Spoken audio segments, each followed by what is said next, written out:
Hey everyone, this podcast is part of Story Mode, the podcast network of Gamefully Unemployed. You can support us and gain access to other great exclusive podcasts at patreon.com/gamefullyunemployed. That's patreon.com/GAMEFULLY unemployed, which is spelled like it sounds.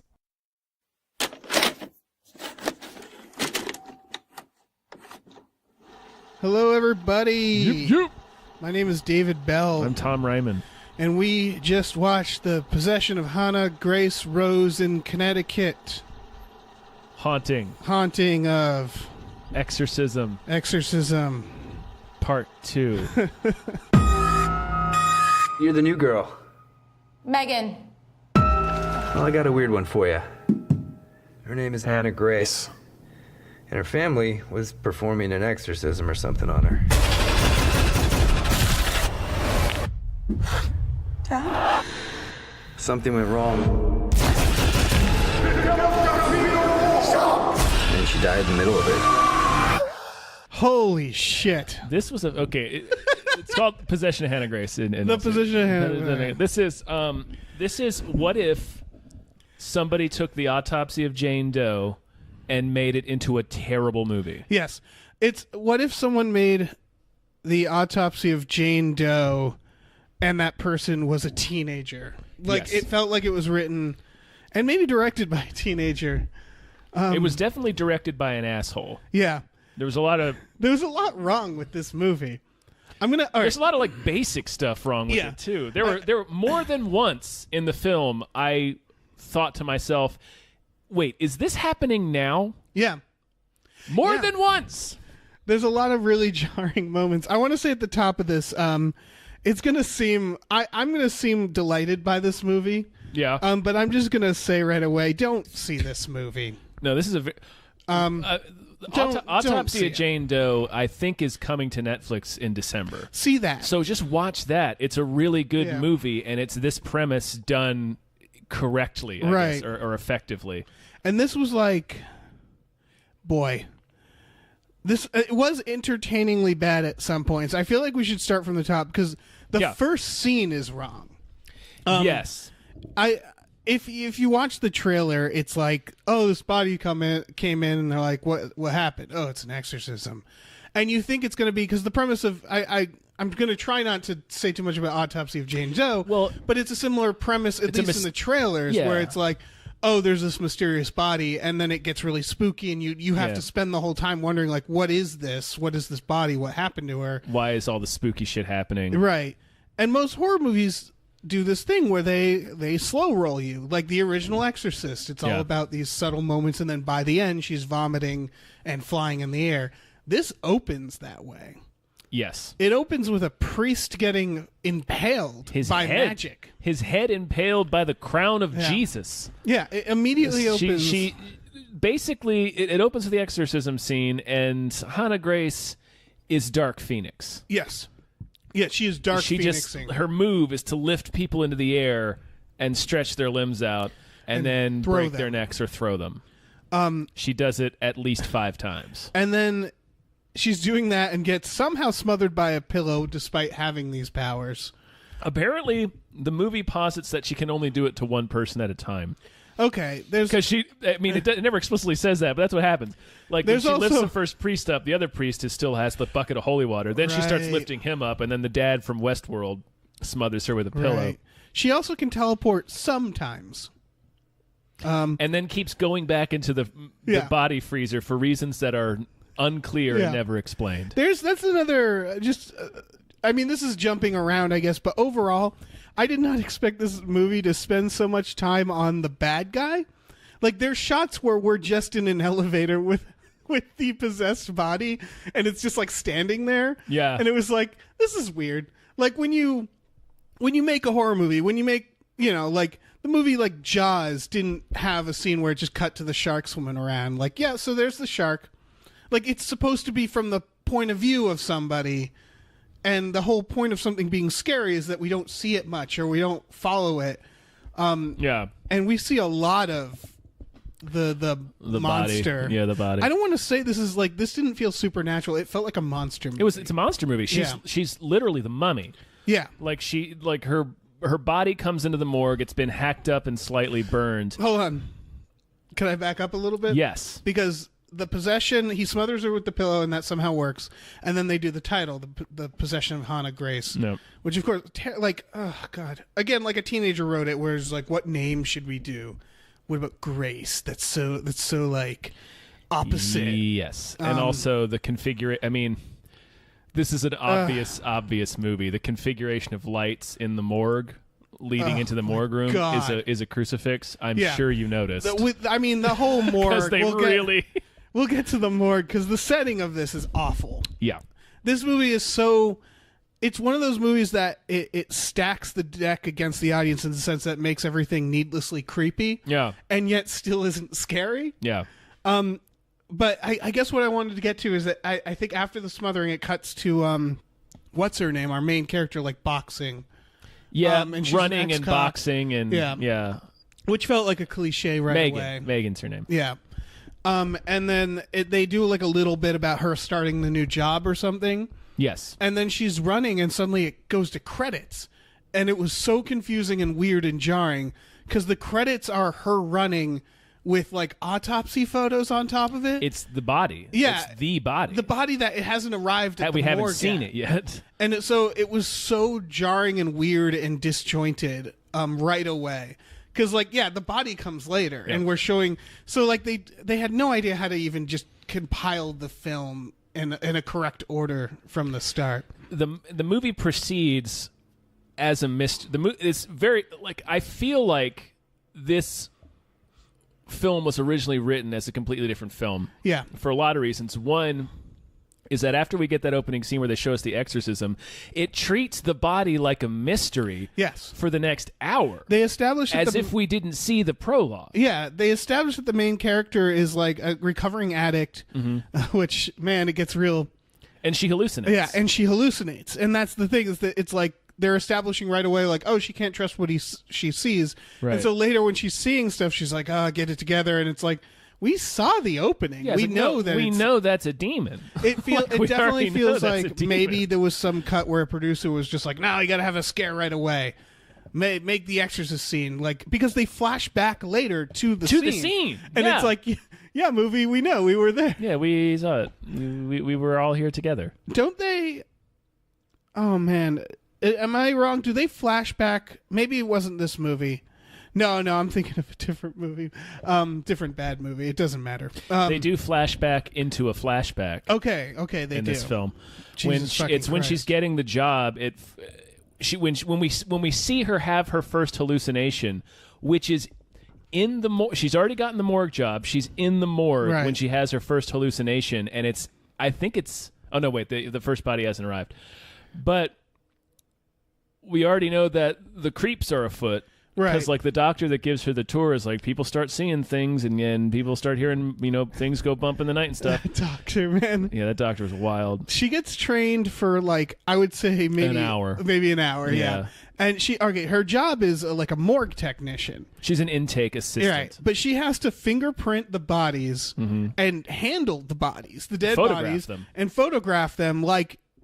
presumably photographs that would be used later in, like, court cases. Yes. And... she gets like an hour training for this job that she has no background in. Nope. She was a police officer before this. And during the training, the guy's just like, yeah, so the lights turn on and off randomly. It's just a thing.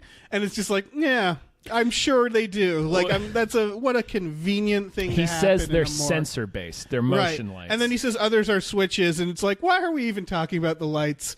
Because they needed to establish why the morgue for no reason is... Like, there's so many blinking lights in this. It's a dark cathedral. Yes. The best comparison, imagine the facility in Cabin in the Woods. That's what it looks like. It might literally be the same setting. Yeah, it might be. Because like it looks like a Polish bunker. Yeah, it's brutalist is the architecture phrase. And the entire hospital. Yeah. No hospital would be built like this. There's definitely, like, I've seen that sort of architecture in, like, old colleges and stuff. Yeah. But not... The hospital is madness. Whenever there's a new body, when the ambulance arrives, they press a button that sends a shocking alarm throughout the place. It's like a bam, bam, bam, intake. Yeah, it's just... That's not how that happens. It's just the whole thing is designed for jump scares and horror. And again, not scary. No, never scary. There's also 5 people working overnight in this hospital. It's like, have you never seen a hospital? This dimly That's not lit what hospital. a hospital is like. Yeah. There are people there around the clock. Yeah. They keep the lights on in They hospitals. do. Yeah. They do keep the lights It's on. hard to run a hospital when everything is dark. Holy shit. Anyhow, when she has her first hallucination, it's just some shadowy figure, some shadowy male figure that then disappears. And then she has a flashback to her AA meeting. And in that AA meeting flashback, she has another flashback to the incident where her partner got shot. And that's where we see the shadowy male figure is the guy that they pulled over who turned around and shot her partner. This is the insane part is I can't tell if the AA meeting was just the next scene. Well, because like right after that, they go to her waking up in bed. That was the first instance where I'm like, wait, when is all of this happening? Right. Is she still at the No, she's not still at the hospital. Right, and she didn't. She works the night shift. Yeah. She certainly didn't go from her night shift job to her morning, like her 7 a.m. AA meeting and then go to sleep. Did she? Like that doesn't. I assume the AA meeting was. It must have been a flashback. I think. Well, I don't think it was a flashback. I think it was just the editor and the director being like, "Well, we need this exposition in this moment. Yeah. So let's just put it in there." There's a couple of weird moments. Everyone in the film is a recovering addict, by the way. Yeah, the movie is clearly. I think the again, it's written by a teenager. I'm pretty sure who thinks they're a genius. This was somebody's final project for their creative writing class. Because it's clearly very sweatily about addiction throughout. Yeah. The metaphor of letting the demons inside of you. Yeah. We get you said sweaty, just the most perspiring, just humid, soupy bit of explanation from the dad in the very end where he's like talking about Hannah Grace. He's like, she was depressed and had a lot of anxiety. Right. And just kept battling this thing until it took her over. And it was like, at this point, we have already realized that all of our main characters are recovering addicts. Right. So like, is this... Okay, so this film's supposed to be a metaphor for addiction, but written by a dickhead. Yeah. There's a lot of scenes where characters just stop and explain things. The most, a lot of exposition. The most jarring one is by comedian Nick Thune, who's in the movie for some reason. Right. What is he doing? I don't know. He's doing his best Adam Scott. Yeah. He's a paramedic, and he just... The second time we see, he's been kind of this kind of goofy, off the wall, oddball character. I would call him the most likable character in the film.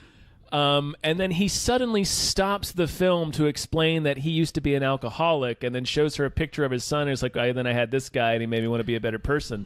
So if you ever need anybody to talk to, talk. And then he dies immediately after that. No purpose. Well, the purpose was to make us sad that he dies. Right. But it's like, but we already liked this character. It also felt, this was one of those things that, like, I'm going to start comparing this to, like, Birdemic and The Room, and, like, some really classic bad movies or Neil Breen films. Like it's nearing on that level at times. It's because one of the things it is those honestly movies, kind of close to The Room. Yeah, one of those things that those movies, man. And I'm sounding like you should go see it by describing it that way. Do not see this movie. Yeah. I think I could see this being like a really good episode of How Did This Get Made later or something like that. Like it's funny. It's funny bad enough, I think. I don't know. But my point was those movies, one of the things they have in common is the director always has some like message that they want to shoehorn in, and that's what it felt like. Yeah. It felt like Birdemic where they stop and they're like, man, we're really killing this planet, you know? Yeah. Like it felt like that. Like, so we really got to get in control of our addictions. Yeah. And like, so her ex-boyfriend cop stops over after her first night at work. One of my favorite scenes because it involves a moment that is, I believe, 15 seconds of no one talking. Yes.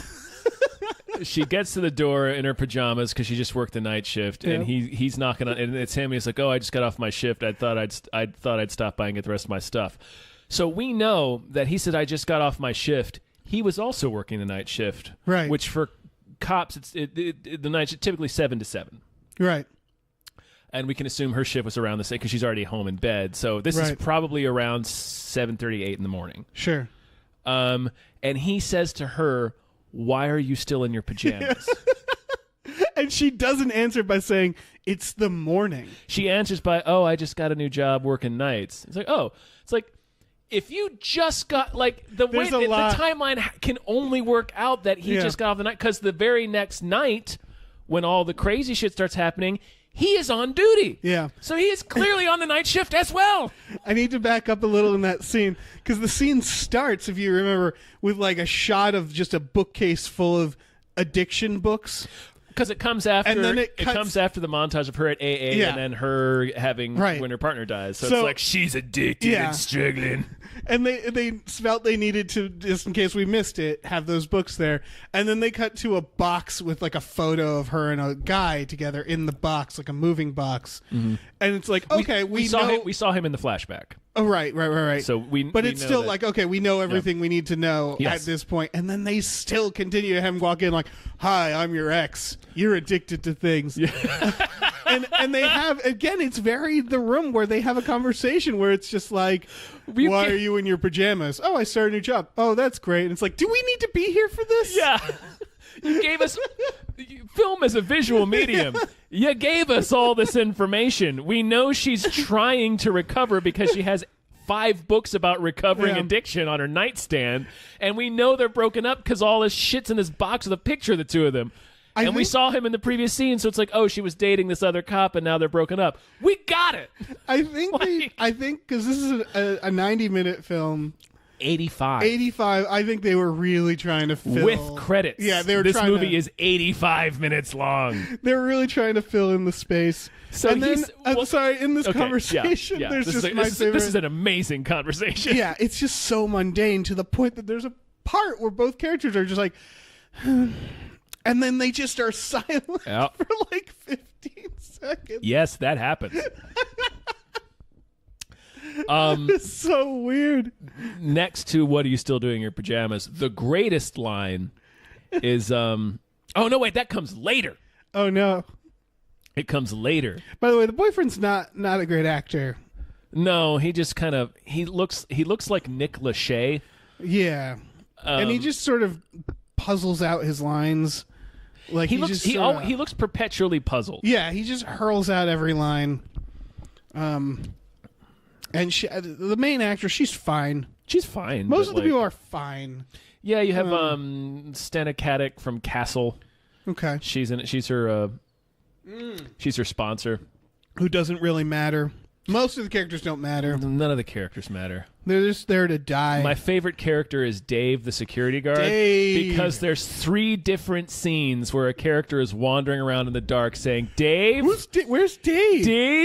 Where's Dave? Dave is Jonesy the cat from Alien. I was just about to say, Dave is the lost cat of this movie. There's more than 2 scenes where a character is wandering around looking for Dave.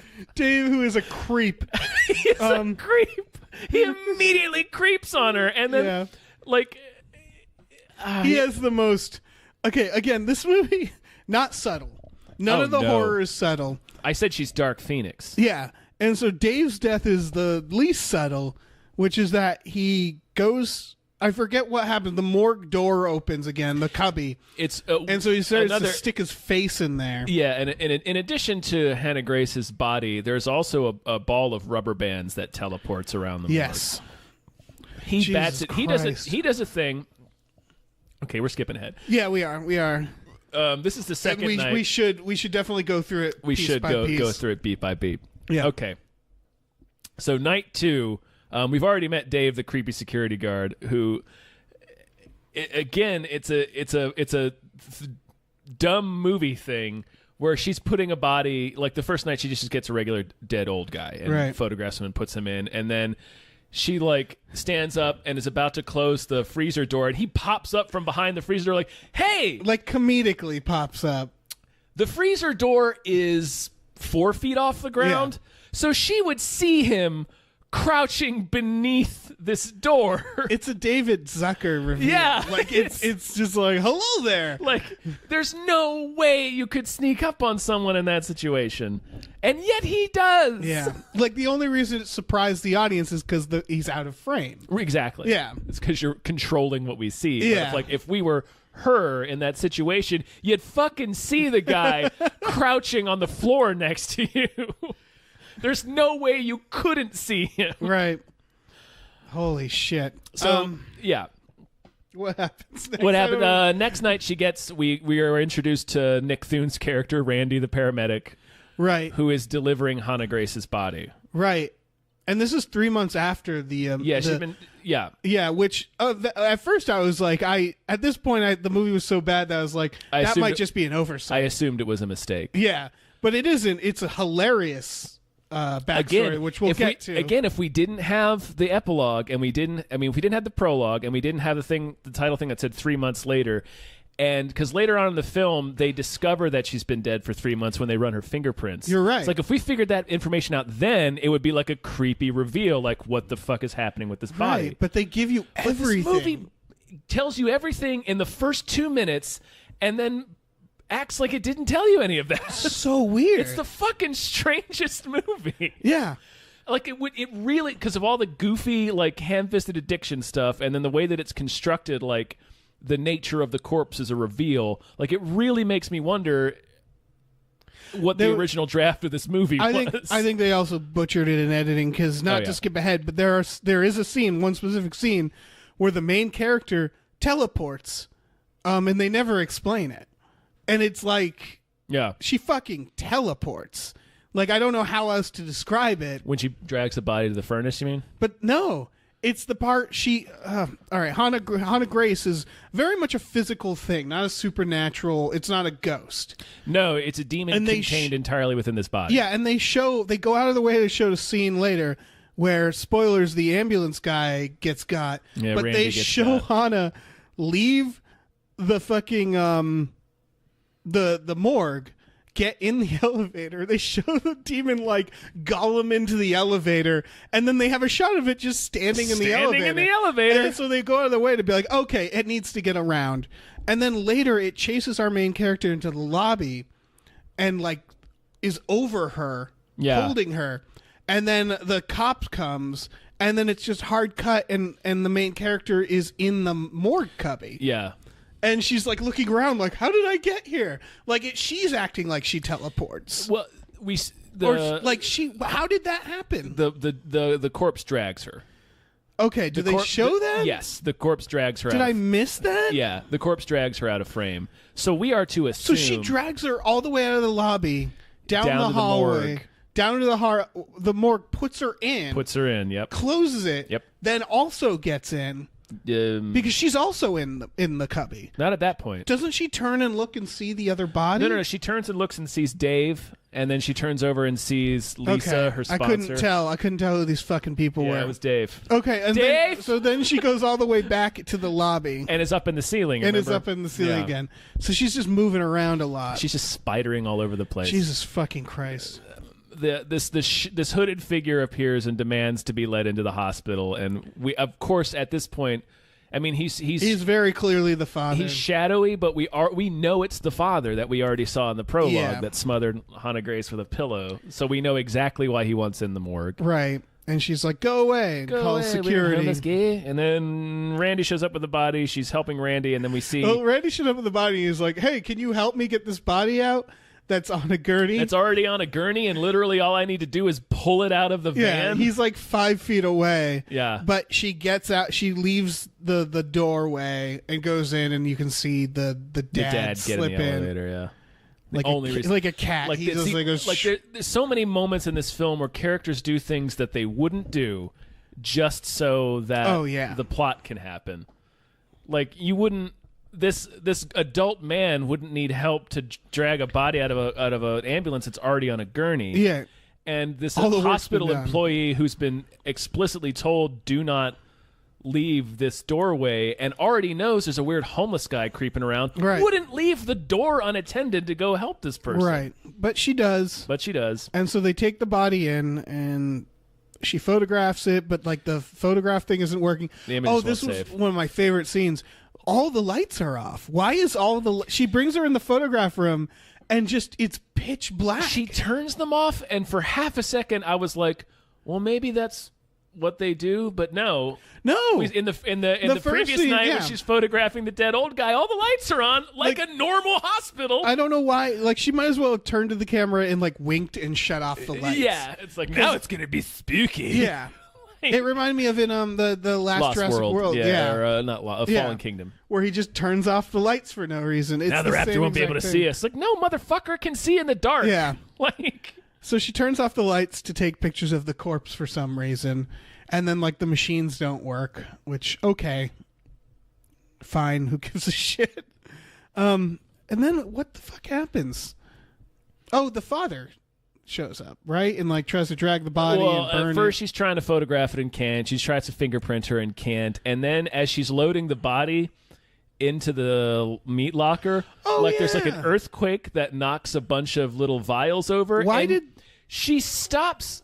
She stops with the body half out of the freezer to go walk over there with her surgical gloves on to pick up all this glass, and of course cuts her hand. Right. I also just realized that yes, there's a lot taken from this film, cut from this film, because she cuts her hand and the blood drips on the body. Yeah. Like that means something. Like it matters. And then later someone asks, why isn't she killing you? They never answer those two things. They never answer Nope. It was clearly cut out.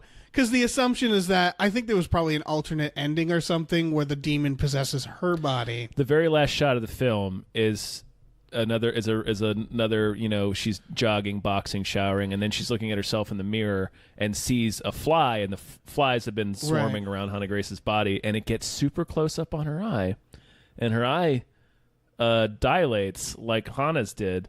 Oh, yeah. So I'm pretty sure there's a cut where that eye turns blue. Yeah, you're right. Because I was sitting there like, I'm waiting for it to turn blue. Because it means nothing in this version. I mean, and also there's when her boyfriend is getting Dark Phoenixed, like she makes like eye contact and looks like she's like concentrating on the demon, and the demon's like looking at her like, right, and it's like, she just like effortlessly grabs the gun away from her and starts shooting her. It's like something happened there, and they don't explain what it was. 100% this movie was butchered in editing.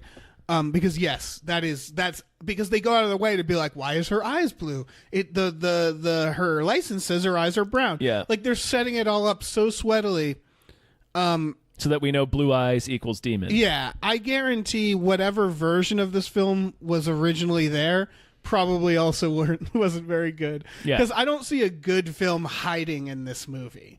No. Like, I don't see that at all. It just seems like it was a bad film that someone tried to fix in post and made worse. Way worse. Yeah.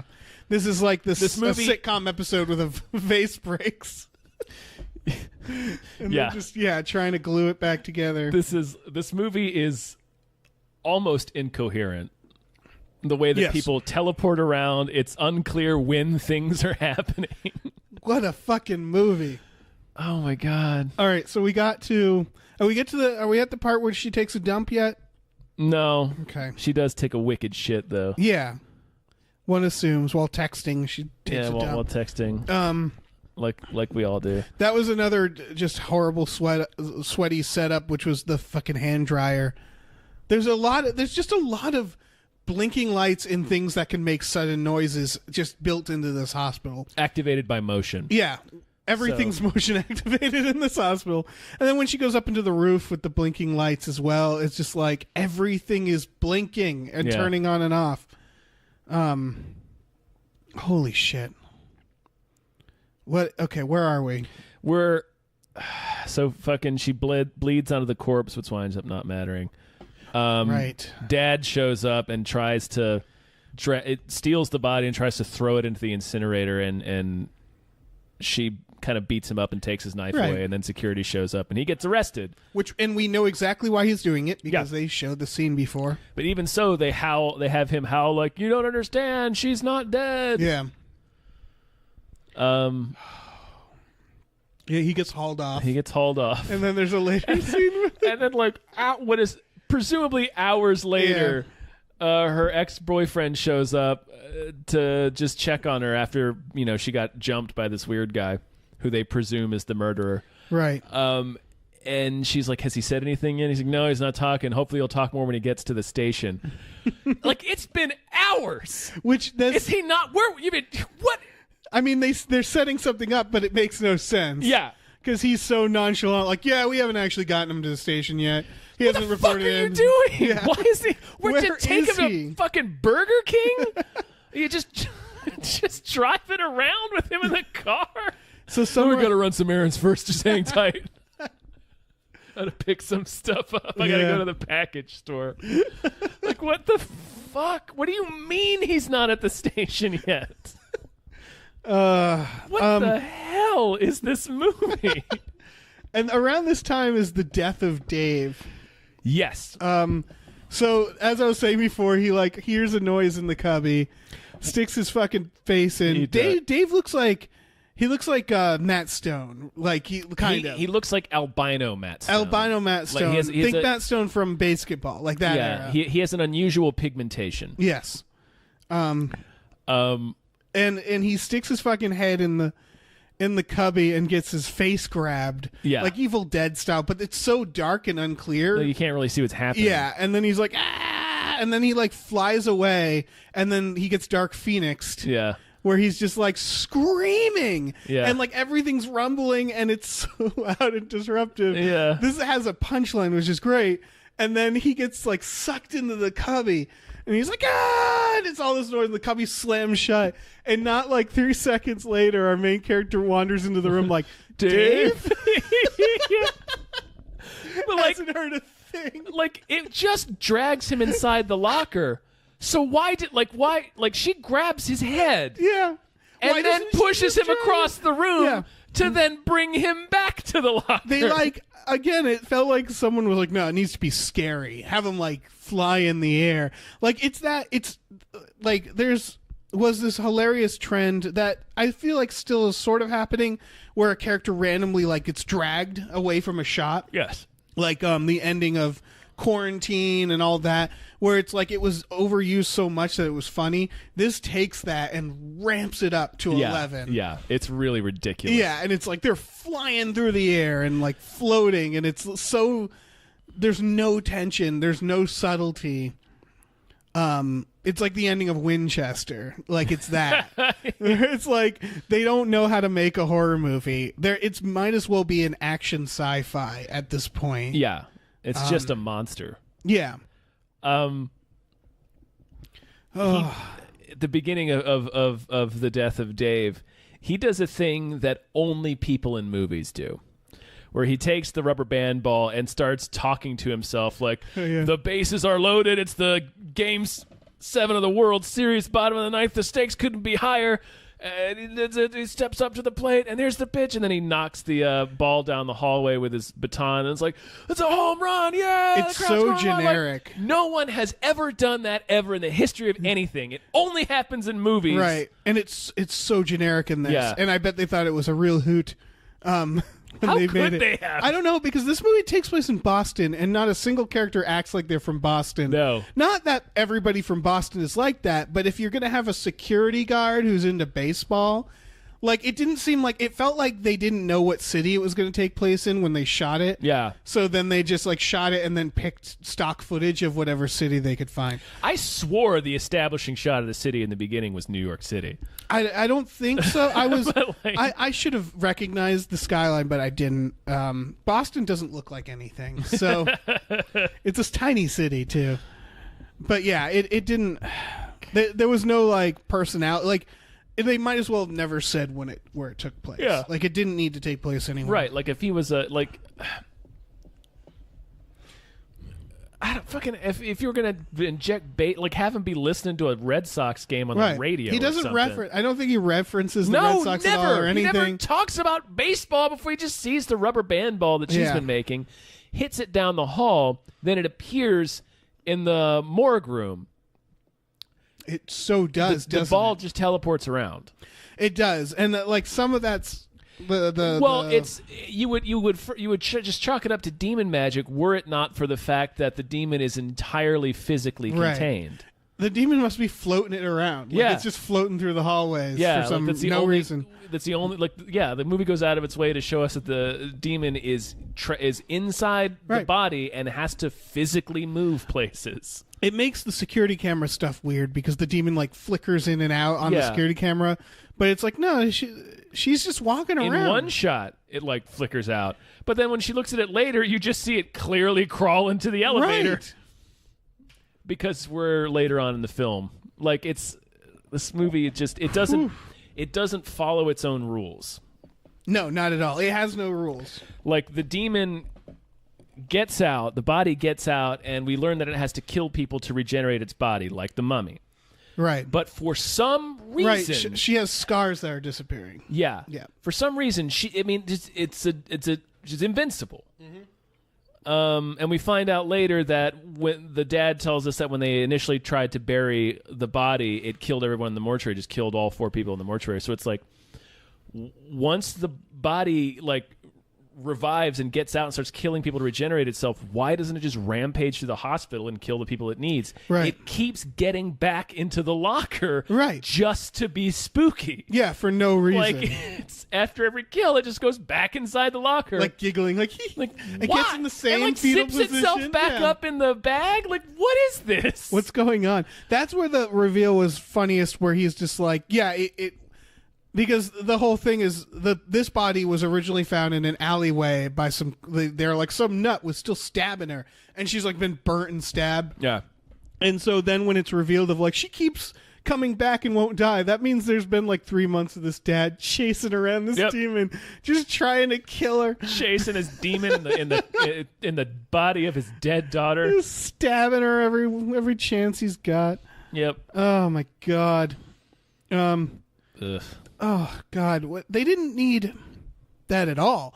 They could have gone from the exorcism to the morgue, and then that, like, he basically describes the story that we've already That where we're he's currently like- watching. yeah, where like she came alive in the morgue and killed everybody. It's like, okay, I mean, we know that Yeah. that's what's happening. Yeah. We could have established in this movie that Yeah. that's what's happening without having to do the weird 3 months later. Yeah, it's completely unnecessary. This movie was so scared we wouldn't understand what was happening. It really beats you over the head with Yeah. everything. And that's funny because most horror movies, what make some horror movies great is like subtlety and like rewatching it and slowly figuring out what's happening. Yeah.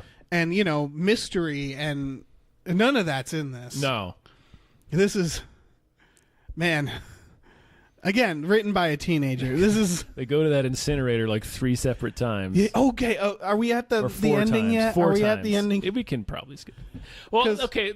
There's something else I want to. When ex-boyfriend cop shows up and says, "Oh, we don't know. We haven't gotten him to the station yet. Hopefully, he'll talk more there." He also asks her, "Hey, in that box of stuff you gave me, there's something missing. There's a bottle of Xanax missing." Right. And she was like, "I didn't take it," and gets like furious at him.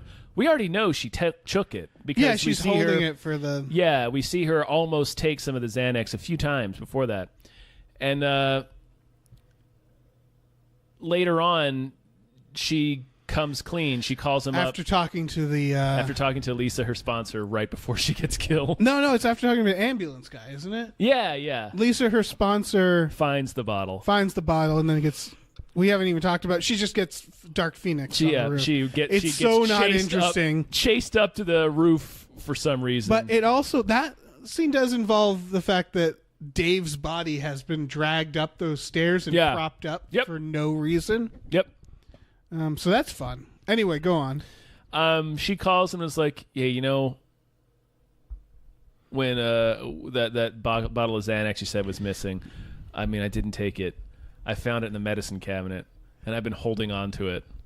And And it's he like, does not answer. Yeah, with "You took it." yeah. I'm like, so you. So you took it. took it, and then lied to take me it. about having it, I found it and then possessed it. and then kept it, and told you that I didn't have I it. used my hand to make it mine, Yeah, it's like, but I so didn't take it. you took it, and that- also, that's his prescription of Xanax. He had noticed that it wasn't like Right. that's not like aspirin. Right. Like you'd notice if your bottle of Xanax wasn't Right. on you. It's very fucking weird. Like, does he just again? It's Tommy Wiseau level. Casually partying with it. I would say the characters are like Tommy Wiseau level. Characters. They're baffling. Truly are. Jesus. So yeah, the sponsor on the roof. Yeah, chases her up to the roof. Chases her onto the roof, and I maintain that there were better floors to stop at if any you're getting of the chased. floors that she's running up. Yeah. Just you're in a hospital. There's got to be one floor where the lights are on, right? Like, nope. Whole hospital, not. it's dark. Whole fucking and hospital. there's like 5 people there. So fucking weird. Yeah. Yeah, the idea that the night shift in the hospital is somehow slow. Is it's a like, skeleton no, people crew. can die and get hurt all the time. Right. 24 hours a day. It's just as busy. Yeah. Like, if not busier. Yeah. Jesus Christ. Okay, where are we? Are we at the incinerating the body scene? Sure. Because this was another example of the editing being completely insane. Yeah. Oh, okay, so she takes that shit and that was also she takes a a moment. wicked shit. She's taking a shit and then she hears the rubber hand band dryer ball. and then the ball rolls, and this was another baffling moment because she sees the ball. You see in the trailer, it like rolls under her stall. Yeah. And then what you don't see in the trailer is she dips her head under the stall and can look and see the bathrooms. There's nothing there. Nope. And then the hand comes and snatches it, and from in front of her face. In front of her face. Not from above. Not from above. That's one of those cases. This is like Evil Dead 2, where like he looks out the door and the guy jumps on him and surprises him, but it's like, she must have seen him. Yeah, there. there's no way you couldn't have seen him. Like, where was she? And then it's gone. She's gone again. Then it's gone. Yeah, but she's not supernatural. So like, is she on the ceiling at that point? Was she clinging just to leap the door? She couldn't, because the way your arm. I mean, Yeah. she's a contortionist, but like we see it very clearly comes forward as if you were crouched on the floor. If this is the level of recutting, I feel like is that maybe just that sequence, like within the scenes were recut in weird ways. Yeah.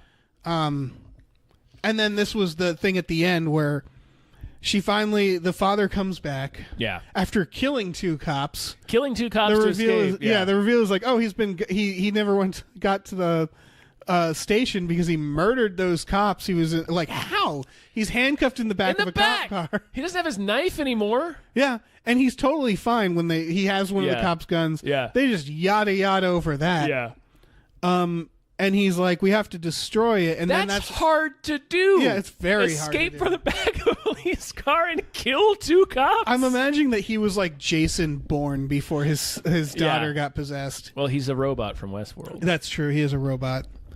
And so this was so weird. Yeah. Is that this is the first attempt at incinerating the body. This is the 3rd attempt. This is the 3rd? Because remember, he breaks in and drags her into the incinerator. No, this is the 2nd then.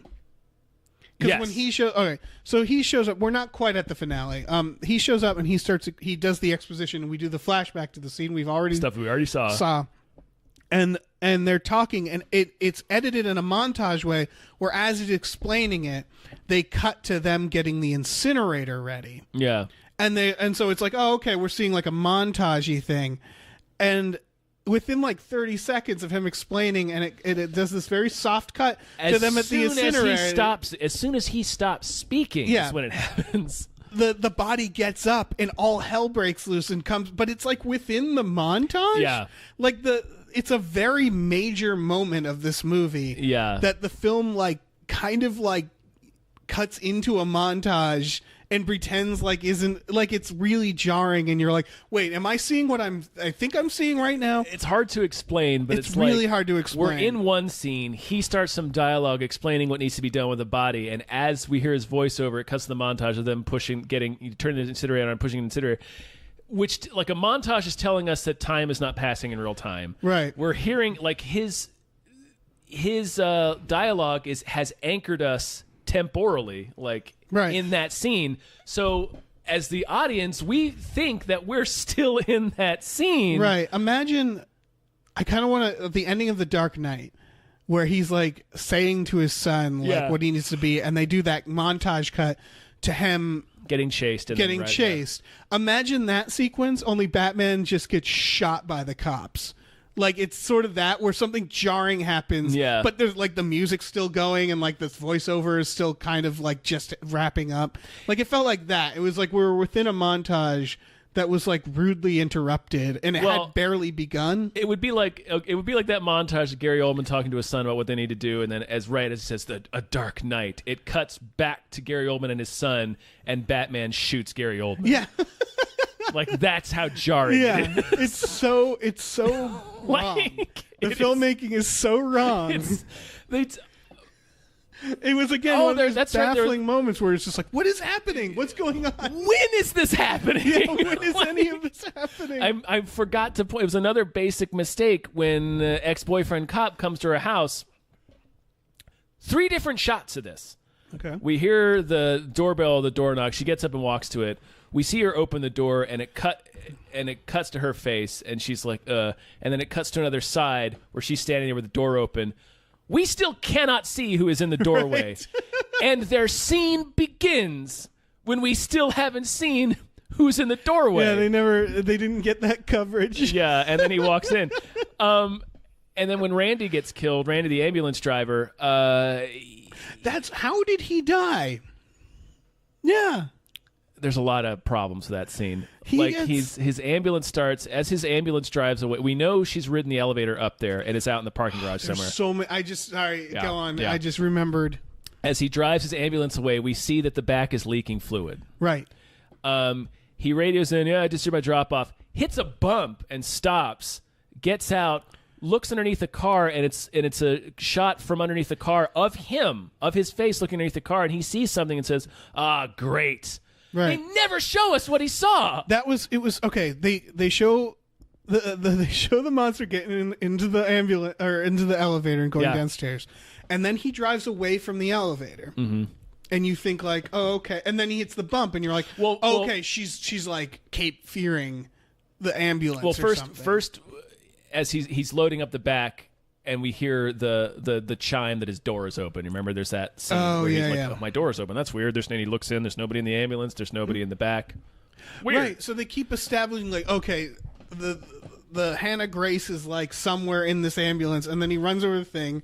And then it's that where he's like, and I was like, I'm waiting for the arm to come out under. And then he like turns around and she's like across the she's on parking the opposite end of the parking lot, crawling down from the ceiling. Like he doesn't see her yet. Yeah, like she's spidering down from the ceiling. Not even near the elevator. No. And it was just like, what was all of that? What was any of that? And then he like has to run from her. And then he runs between 2 ambulances and they start like pushing in on him. They push together, yeah. They Dark Phoenix together. And then she crawls in. And she like spiders up to him and grabs him, and then we like sort of cut away. There's there's a snap, and he stops moving, so it's like she broke his neck. And then the next time we see his body, he has been hit by the ambulance. Yes, his head has been crushed by the ambulance. Never explained. Like he's sitting.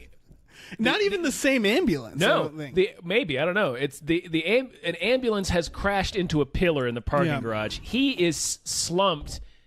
In between the ambulance and the pillar with his head in front of the smashed headlight, and he's just got blood all over his head. It's like they shot multiple death scenes for the characters and then forgot to make like the aftermath. Which one. Yeah. It's like the disappearing, reappearing stuffed animal in Suicide Squad. Right. When he, leading up to his death, he hears a weird noise and goes to investigate, which is how he ends up between 2 ambulances. Right. He produces a mag light out of nowhere. Oh, yeah. Remember, there's suddenly a heavy-duty flashlight in his hand. It's like... Yeah, no, this... Ambulance drivers don't carry that, do they? Like, not just on, like, a utility belt. Something really dark happened in the production of this movie. This is like, what? It's just... it feels like we're explaining this to death, but we just want you to understand how many fundamental things are wrong with this film. How many real basic shit. It's real basic, like just just like you said, the apartment, just the basic shit of not getting the coverage of who the fuck is in the door. And that's the thing. That's what's so amazing is that I can't, was it reshoots? I don't know, because that means they'd have to go back to these locations or build these sets again, or like, because it feels like there were like day of production problems I don't know. It feels like they like improv'd as they were shooting, like how they were gonna shoot it. Like it feels like they showed up on set and the director was like, I don't have a shot list, you guys. And they were like, oh shit. Well, we'll just figure it out as we go. Like there was something very wrong. Yeah.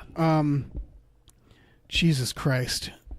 So that's going back to the incinerating. So that's when she gets put in the cubby, dragged to the cubby.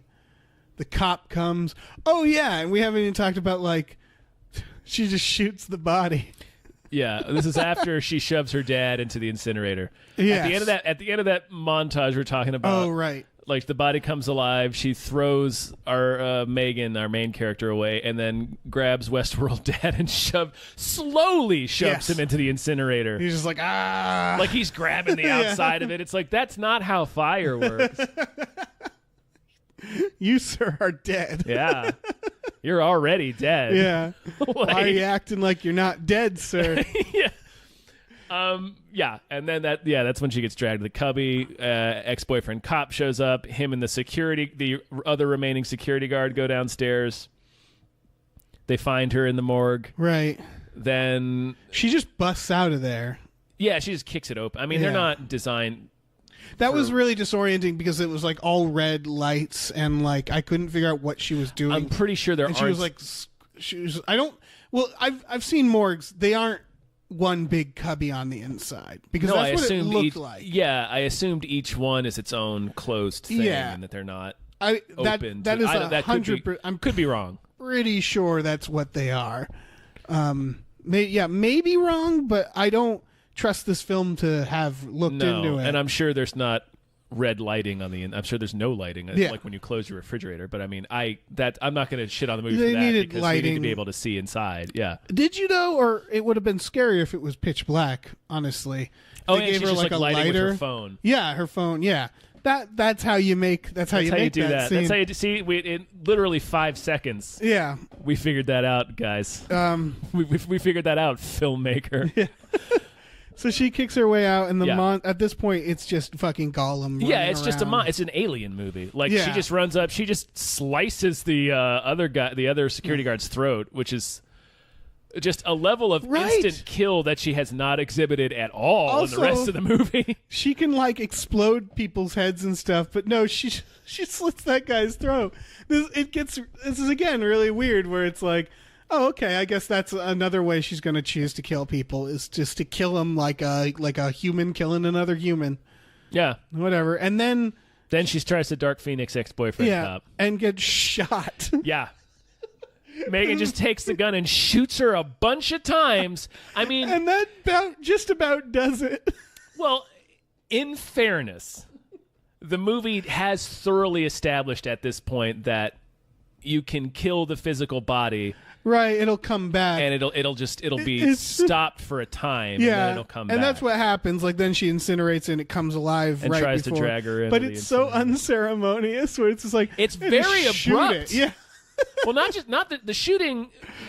It's funny just because of what it is. Like, yeah. It's like it's this. I mean, 'cause it's so Evil Dead, where it's just like I saw. Yeah. And it just blows its head off. It's like fuck you. Like you never had. I'll kill you the same way I kill a rabbit. Right. That's what it is. Whenever, because she's like she's Dark Phoenix. She's like weird and supernatural, but like that's that point where it's like no, not really. It's gonna shoot you. Yeah. like Mike Tyson with like a good punch.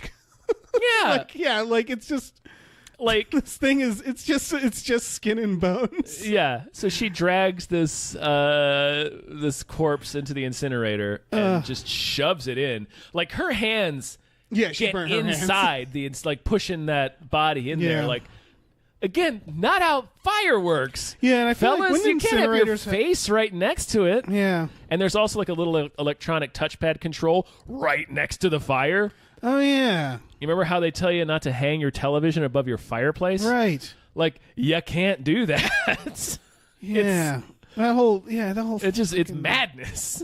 And then she lights it on fire, and then she just hangs out, waits for the cops to come. Yeah, she hangs out. They do a couple of, and I think this is okay. This is a creative writing final project. Right. They have her sit against the wall, bouncing the rubber band ball back to herself like Steve McQueen in The Great Escape. Yeah. Which is a movie about prison break. Right. A movie about escaping from a prison. This hospital looks like a prison. Addiction is a metaphorical prison, so I think that's what they were going for. Yeah, her and fucking solving... thought they nailed it. Yeah. Instead, I was just thinking, like, who would stay here? Well, because they start in close on her, and then as it zooms out, you see the throat slit security guard is like 7 feet away from her as she's throwing this ball. I thought, like, oh, okay, so she's gone crazy or something. Yeah. But no, she's fine. No, it's come like ex-boyfriend cop comes back with more cops, and they are all just, everybody's just fine, and that's pretty much the end of the movie. And I assume they got back together, although they never say it. No. What a fucking movie. This is fucking movie.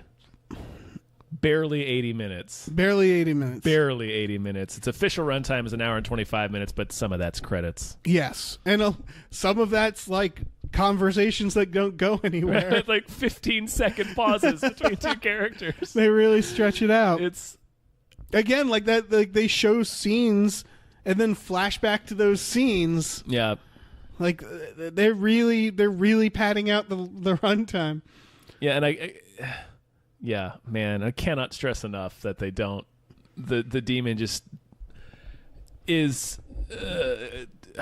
a ghost one moment, and then absolutely physical another moment. Just on depending on whatever they needed to happen to be spookiest in that given time. Yeah, seen by camera is one moment, not seen the other moment. Yep. There were definitely shit cut out because if you watch the trailer, there is shit in the trailer that I was waiting for that isn't in this. Oh wow. Yeah.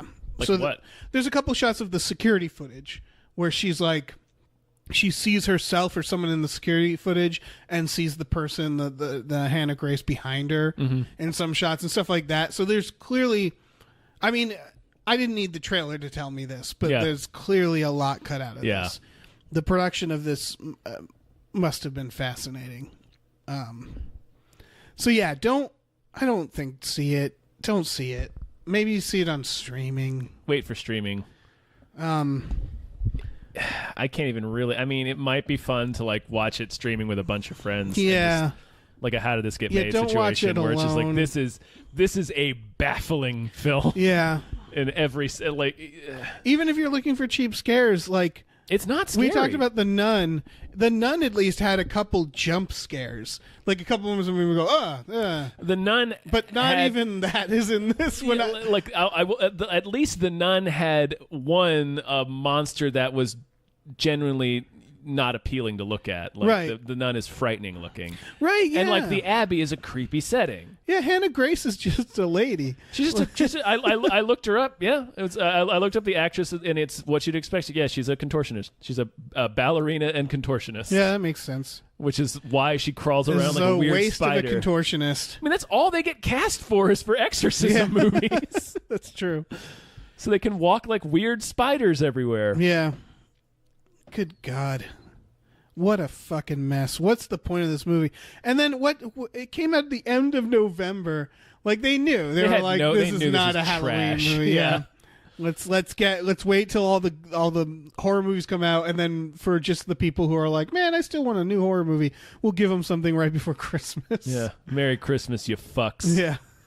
You fucking fucks. Oh my God. This is a terrible film, you guys. Yeah. Terrible.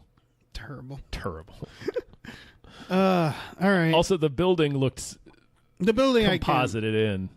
Every establishing shot, it looked like they were two different like it looked like that building is not really in in Boston. Well, I mean, it probably isn't, but like it's not a hospital. It's definitely that the sign like Boston, like it was like General Hospital or something. Yeah, that's probably a real one. Or like Boston Metro Hospital, I think is what they called it. But like the sign is very like the fakiest fake sign. Yeah. It's very clearly just painted in with a computer. It's like, this is a parking garage. Yes. That is probably... it looks like an abandoned office building or parking garage. It's real shitty. Yeah. Real shitty film, guys. Yeah. So thanks for listening. Yeah, thanks for listening. I would encourage... We normally will... I mean, I should have said this at the top. Like, we normally are like, oh, no spoilers, or like... Or like, make sure you see it first and stuff. No, just listen. Like, no, listen. I hope you listen to this instead of just watching. Watch Autopsy of Jane Doe instead. Yeah, which is a good film. It's good. It's not the same as this. The only just to clear that we haven't spoiled it. The only similarity is that it's a mysterious corpse. Yep. Well, no, that's not even a similarity because the corpse isn't mysterious in this. Right. It's not. We know exactly what the deal is with the corpse. All right. I mean, check us out on Patreon. Yeah. Oh, we got new T-shirts. Yeah, we got a Swole Garfield T-shirt, you guys, and I think the offer's still going right now. If you use the promo code Gamefully, you'll get 25% off. What I'm specifically talking about here is our TeePublic site. Yes. TeePublic/store/Gamefully Unemployed. Stores plural. Stores plural. Stores plural /Gamefully Unemployed. Yeah, go there. We got shirts for the podcast. We got a Sheev shirt as well. And that awesome Swole Garfield shirt, which Swole is Garfield. designed by Katie Golden. Yep. It's exactly what it sounds like when we say Swole Garfield. It is off-putting in the best way. Yeah. Yeah, so check that out. And I think that's it. Yeah, just don't see this movie. Don't. Okay. Do not. Spend that money on a T-shirt instead. Yes. Do that.